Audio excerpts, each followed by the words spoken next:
Hi guys, welcome back to the Addicted Bookworm. Okay, so it is still Sunday, everybody. I am going to get back to my Nook and read 5 more chapters of this book, and I will be reading a couple chapters of Tears of the Wolf by Elizabeth Wheatley. But I do have my final St. Patrick's Day murder mystery finished, and it is The Shamrock and the Stone by Brandi Knight. I got this off of Kindle Unlimited, so yeah. So it is about, so first of all, I cannot pronounce any of the names, except for Bridget, and Seamus.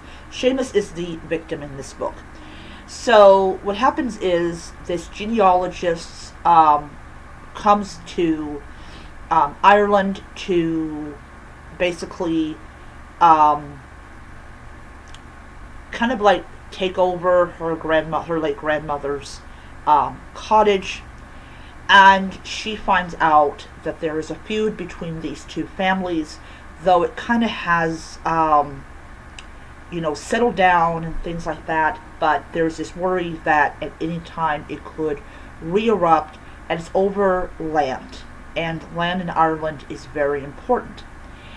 Well, she encounters a man called Seamus, who's the owner of the Shamrock and the Stone, which is also the title of the book, and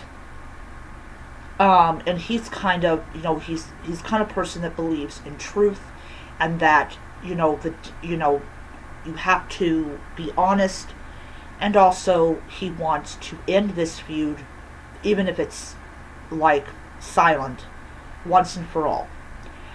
Unfortunately for Seamus, he ends up dead, and what happens is she's determined to find out who killed her friend, and also to find out where the location of this deed is.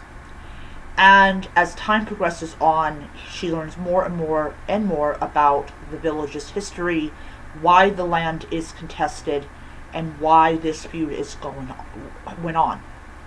At the end of the book, we find out it is actually, spoiler alert, the village priest that is the one who killed Seamus, because he had possession of the deed, and he wanted to make sure that the deed stayed hidden so that things would not happen. Still, it's murder. And she convinces him to turn himself in, and of course he is allowed to officiate the funeral of the man that he murdered, which is bizarre in itself, but what are you gonna do? And everything's settled.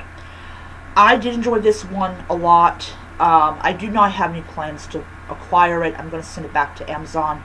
However, at some point I will read the next book in the series. I think all of these are on Kindle Unlimited, so I don't really have to acquire them to enjoy them.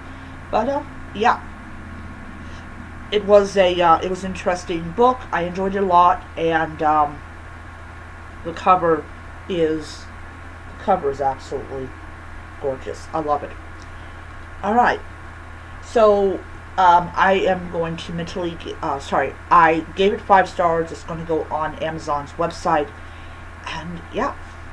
Alrighty, so that is my video. I'll see you guys next time. Bye.